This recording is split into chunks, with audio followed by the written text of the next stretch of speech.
Hello guys, मैं हूं अमन गुप्ता और स्वागत है आपका मेरे channel R&D bye Gupta ji पर। आज मैं फिर से आपके लिए एक बहुत ही अच्छा वीडियो लेके आया हूं, जिसमें एक इंडिया की मोस्ट फेवरेट कॉम्पैक्ट एसयूवी का अपन शूट करने जा रहे हैं। वीडियो पूरा देखिएगा, अच्छा लगे तो लाइक कीजिएगा, चैनल को सब्सक्राइब कीजिएगा।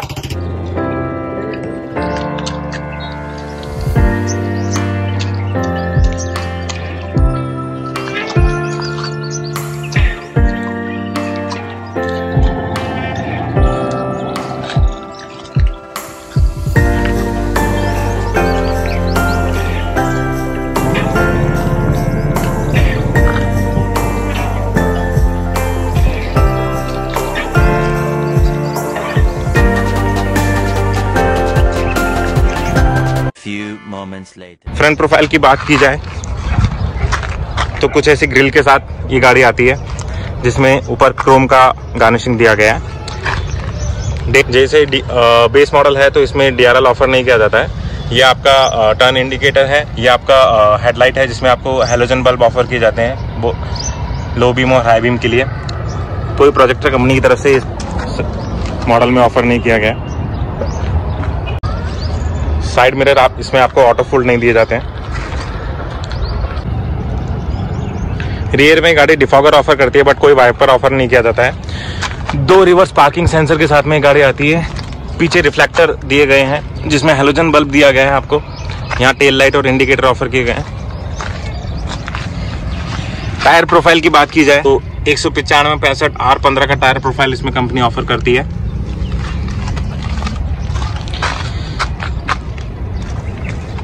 टर्न इंडिकेटर आपको फेंडर पे दिए गए हैं, जो कि ये कंपनी का जैसे टॉप मॉडल नहीं है, तो इसमें ओवरबीम पे आपको टर्न इंडिकेटर ऑफर नहीं किए जाते हैं। बूट स्पेस की बात की जाए तो ये गाड़ी 350 लीटर बूट स्पेस के साथ आती है, जिसमें आपको नीचे के साइड स्पेयर टायर ऑफर किया जाता है। स्पेयर टायर की बात की जाए तो 195/65 R15 की प्रोफाइल के साथ में, सेम प्रोफाइल के साथ में ही कंपनी स्पेयर टायर ऑफर करती है, तो ये बड़ा ही अच्छा बात है इसका।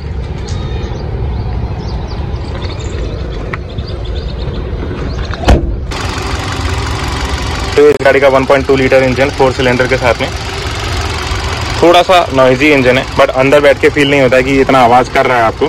4 सिलेंडर होने की वजह से हुंडई के इंजन वैसे भी बड़े ही रिफाइंड होते हैं, तो अंदर की साइड आपको फील नहीं होता है आवाज़।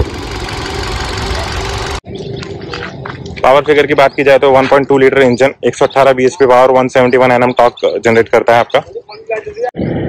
ये हुंडई एवेन्यू का की, जो फ्लिप की के साथ कंपनी ऑफर करती है। लॉक अनलॉक एंड होल्ड के साथ आप बूट अनलॉक कर सकते हैं इसका। चलो गाड़ी में बैठ के कुछ अंदर की बातें की जाए। एनालॉग आपको RPM meter, analog speed meter and एक डिजिटल छोटा सा MID ऑफर किया जाता है, जिसमें आपको टेम्परेचर एंड फ्यूल गेज दिखाया जाता है। आपका क्या गाड़ी एवरेज दे रही है वो आपको विजिबल होता है। लेफ्ट हैंड साइड पे wiper control, right hand side पे आपको हेडलाइट कंट्रोल दिए जाते हैं। स्टीयरिंग पे बेस से अपर मॉडल जस्ट ये S मॉडल है, इसमें फिर भी आपको स्टीयरिंग पे आपको steering mount, volume adjust, call pickup and cut का ऑप्शन दिया गया है। इंफोटेनमेंट की बात करें तो बड़ा ही बेसिक सा इंफोटेनमेंट सिस्टम ऑफर किया है। एज ये S मॉडल है, SX में आपको टच स्क्रीन इंफोटेनमेंट सिस्टम मिल जाता है। नीचे AC कंट्रोल्स दिए गए हैं, 12 वाट का पावर सॉकेट दिया गया है, आपको एक USB पोर्ट मिल जाता है। यहाँ ये एक नॉर्मल सा पैड है। SX में आपको वायरलेस चार्जिंग मिल जाता है। ये होंडा का गियर नॉब है, 2 कप होल्डर्स मिल जाते हैं। ये आपको आर्मरेस्ट मिल जाता है, जो कि एडजस्टेबल नहीं है। बोथ साइड आपको पावर विंडो ऑफर की जाती है। राइट हैंड साइड पे पावर विंडो, चारों power window, locking unlocking and ORVM adjustable मिल जाता है आपको।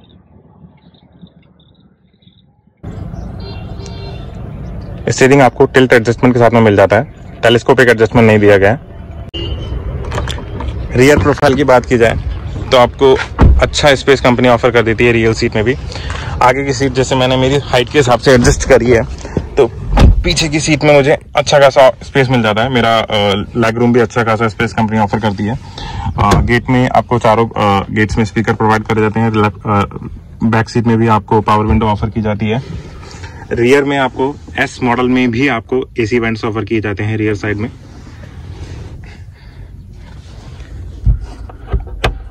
वैनिटी लाइट्स भी सेंटर में ऑफर की जाती है, फ्रंट में कोई वैनिटी लाइट्स नहीं है। आपको वैनिटी मिरर ऑफर किया जाता है पैसेंजर साइड में। ड्राइवर साइड में कोई वैनिटी मिरर ऑफर नहीं किया गया है, जस्ट नॉर्मल एक टिकट होल्डर दिया गया है आपको। बूट में पार्सल ट्रे आपको ऑफर की जाती है।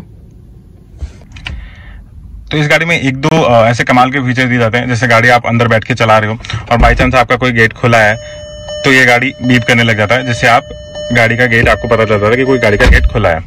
सेकंड बेस्ट चीज जो है, गाड़ी 80 के ऊपर जैसे आप लेके जाते हैं तो एक वार्निंग शो कर देता है कि आप ओवर लिमिट क्रॉस कर रहे हैं।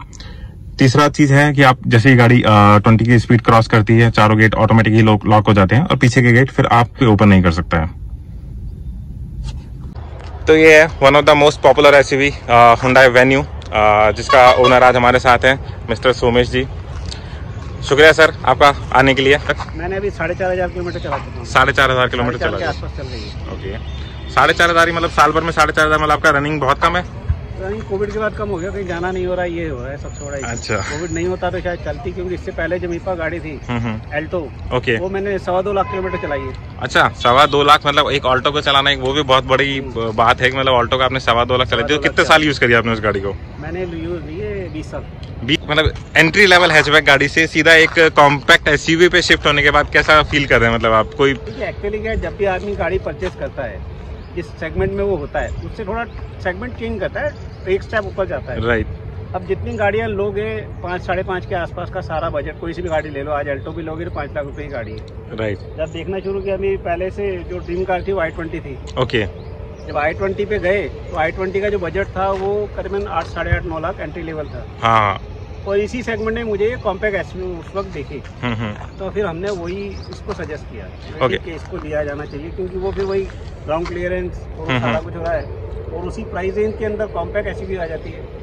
तो कॉम्पैक्ट एसयूवी लेने का कोई स्पेसिफिक रीजन, मतलब जैसे आप कंफर्ट के हिसाब से देखें तो सेडान कार्स भी आती है इस प्राइस रेंज के अंदर, जो आपको Hyundai Verna, Honda City off road जा रहा है। अच्छा, रूरल एरिया में जाना है। अच्छा, मेरा नेटिव जो है वो सारे रूरल एरिया में जा रहा था, तो आपको ग्राउंड क्लियरेंस के पर्पज से ये गाड़ी थोड़ी चाहिए थी सबसे बड़ा। ओके।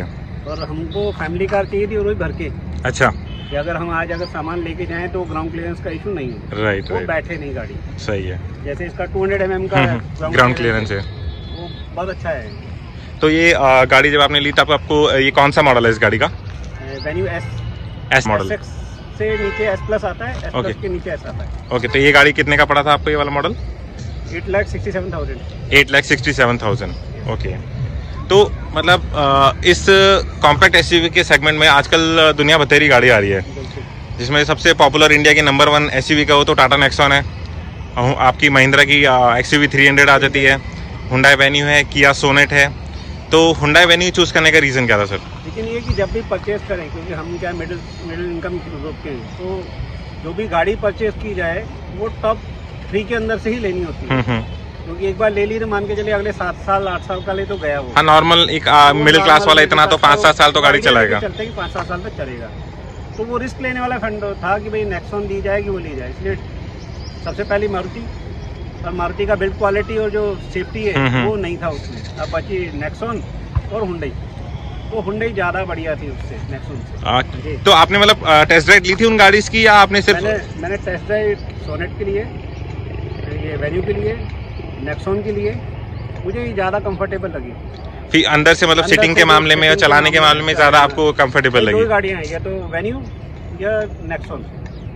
किया सोनेट को तो आपने मतलब प्रेफर ही नहीं किया? क्योंकि अगर आप सोनेट में देखो तो किया सोनेट और होंडा वेन्यू दोनों सेम इंजन यूज करती है, same parent company, same parent company है, सेम पावर फिगर्स है, सब कुछ सेम है, बट आपको फील नहीं आया उस गाड़ी में? जैसे फोर्ड का पैकअप हो गया, राइट, शेवलेट का पैकअप हो गया, डर लगता है थोड़ा। टाइम बिंग क्या इतने साल से चल रही है, और हुंडई की गाड़ियां मेरे पास 4-5 रही है फैमिली में। ओके।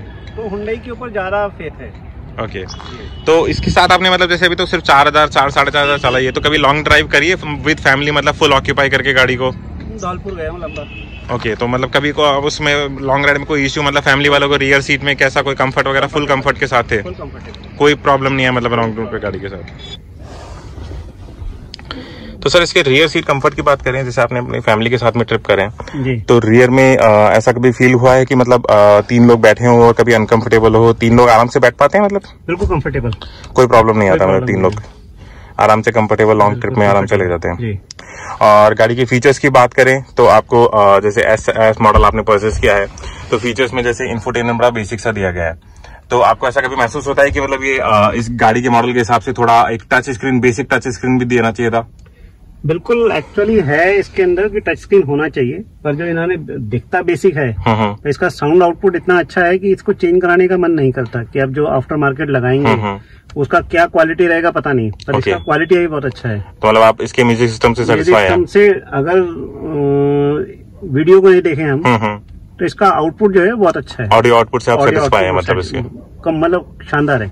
ओके, तो जैसे आपने गाड़ी मतलब ऑलमोस्ट 1 साल से ज्यादा यूज करी है, चलाई थोड़ी कम है, मतलब जैसे आप बता रहे हैं कि कोविड के कारण आपकी रनिंग नहीं हुई ज्यादा, तो फिर भी इसके अगर पॉजिटिव नेगेटिव की बात करें तो ऐसे क्या पॉइंट्स हैं जो आप पॉजिटिव बताना चाहेंगे कि मतलब इस प्राइस रेंज के हिसाब से जैसे 8 लाख में आप एक कॉम्पैक्ट एसयूवी देख रहे हैं और जो इसके कंपटीशन में अच्छी गाड़ियां हैं, टाटा नेक्सॉन, महिंद्रा एक्सयूवी 300, तो उसके कंपैरिजन मतलब इस प्राइस रेंज में आपको ये गाड़ी प्रेफर करी तो ऐसे क्या पॉजिटिव लगते हैं आपको? देखिए, प्लस की बात करें तो 865 के अंदर बिल्कुल कंफर्टेबल गाड़ी है और जो बेसिक फैमिली की रिक्वायरमेंट है उस पूरी फैमिली रिक्वायरमेंट के हिसाब से फुलफिल करती है। ओके।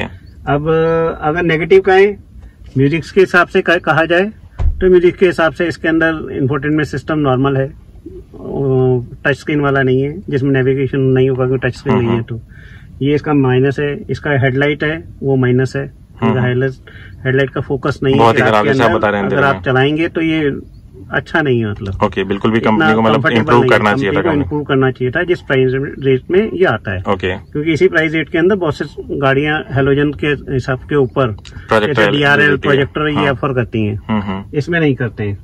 दूसरा, इसके अंदर अगर देखा जाए तो इसका USB एक ही दिया हुआ है इसके अंदर। ओके, दूसरा USB का स्पेस छोड़ दिया इन्होंने। ओके, ये होना चाहिए था और बाकी तो ऐसा कुछ नेगेटिव नहीं है मेजर। तो सर ये तो हो गया अपना ओवरऑल परफॉर्मेंस और ओवरऑल आप इस गाड़ी से फुली सेटिस्फाइड है, मतलब जिस प्राइस रेंज में आपने गाड़ी ली है उस प्राइस रेंज के हिसाब से आपको बहुत अच्छी गाड़ी लग रही है। तो आप किसी और को रिकमेंड करना चाहेंगे इस प्राइस सेगमेंट में गाड़ी या और कोई गाड़ी? नहीं, अगर गाड़ी इस प्राइस रेंज में तो आपको बहुत सारे ऑप्शन हो गए, तो S+ लेनी चाहिए। ओके, हुंडई में, अगर नहीं तो फिर नेक्सॉन बढ़िया गाड़ी है। ओके, वो लेनी चाहिए। तो जैसे आप इसको आउट ऑफ 10 कितना रेट करना चाहेंगे गाड़ी को? Out of 10 8। 2 मार्क्स आपने किस चीज के कट किए सर? एक तो इसका नॉन टर्बो इंजन है। ओके, नहीं but turbo engine company offer करती है ना इस गाड़ी में? प्राइस रेंज बढ़ जाता है। प्राइस रेंज बढ़ जाता है, तो मतलब आपको इस प्राइस रेंज के हिसाब से थोड़ा पावर अंडर पावर लगती है गाड़ी? प्राइस रेंज के अंदर नेक्सॉन टर्बो इंजन इसमें आता है। और दूसरा इसका हेडलाइट खराब है इसका। ओके, फोकस नहीं है हेडलाइट पे। मतलब पेट्रोल और डीजल के प्राइसेस जैसे अपने को पता है बहुत आसमान छू रहे हैं आज के टाइम पे। तो जैसे आपने गाड़ी अभी रिसेंटली परचेस करी है, तो आजकल के टाइम पे इलेक्ट्रॉनिक गाड़ियां भी बड़ी लॉन्च हो गई है, तो आपके माइंड में नहीं है कि मतलब आजकल के टाइम पे जैसे आपकी रनिंग ज्यादा नहीं है हाईवे वगैरह पे, तो इलेक्ट्रॉनिक गाड़ी ईवी परचेस करे कोई? देखिए, इलेक्ट्रिक जो सेगमेंट में देख रहा था नेक्सॉन कॉम्पैक्ट एसयूवी, इस कॉम्पैक्ट एसयूवी का इलेक्ट्रिक में जाएंगे तो इसका प्राइस रेंज जाता है 9 लाख से मेरा सीधा जंप होगा 13 लाख से। एक तो वो बजट ज्यादा है और दूसरा ये है कि अभी इलेक्ट्रिक गाड़ियां आई हैं, तो 2-3 सीजन के बाद में उनका एक्चुअल पता चलेगा कि उनका इंजन कैसा है, बारिश का इम्पैक्ट क्या आएगा, क्या नहीं होगा, वो 2-3 सीजन के बाद आएगा। तो मतलब आप सोच रहे हैं मतलब नई आई है तो रिस्क नहीं लेना चाह रहे थे थोड़ा सेफ्टी साइड से वो? क्योंकि अगर अपन प्राइस रेंज कंपेयर करें तो 3 लाख का वो आपको जैसे कंपनी बताती है कि 3-4 लाख का भी जो डिफरेंस है प्राइस रेंज में, तो वो आप 4 साल में कवर कर लेंगे, इतना वो कॉस्ट कटिंग हो जाता है उसमें। और एक्चुअली वो क्या है, 2 सीजन निकलेंगे तब जाके उनकी एक्चुअल वर्क पता चलेगी कि कितना चलती है। आप मतलब वो जो उनका बैटरी परफॉर्मेंस है वो कैसा है, बैटरी का बारिश का क्या इम्पैक्ट आएगा, मौसम का क्या रहेगा, वो 2-3 साल में 2-3 साल में पता चलेगा, उसके बाद में उसका परफॉर्मेंस कैलकुलेट। तो मतलब जैसे अभी इंडिया में नई इलेक्ट्रॉनिक लॉन्च हुई है, तो मतलब आप रिस्क नहीं लेना चाहते भी कि मतलब कि नई इलेक्ट्रॉनिक गाड़ी कैसा परफॉर्म कर रही है इंडियन वेदर में, उस अकॉर्डिंग वेदर के हिसाब से। तो चलिए, बहुत बहुत शुक्रिया आपका स्वामी जी, आपका रिव्यू देने के लिए, आपका टाइम निकालने के लिए। Thank you so much. Video देखने के लिए आपका धन्यवाद। वीडियो पसंद आया तो लाइक कीजिए, चैनल को सब्सक्राइब कीजिए, ज्यादा से ज्यादा दोस्तों के साथ शेयर कीजिए, जिससे मैं और अच्छी वीडियोस आप लोगों के लिए लाता रहूं।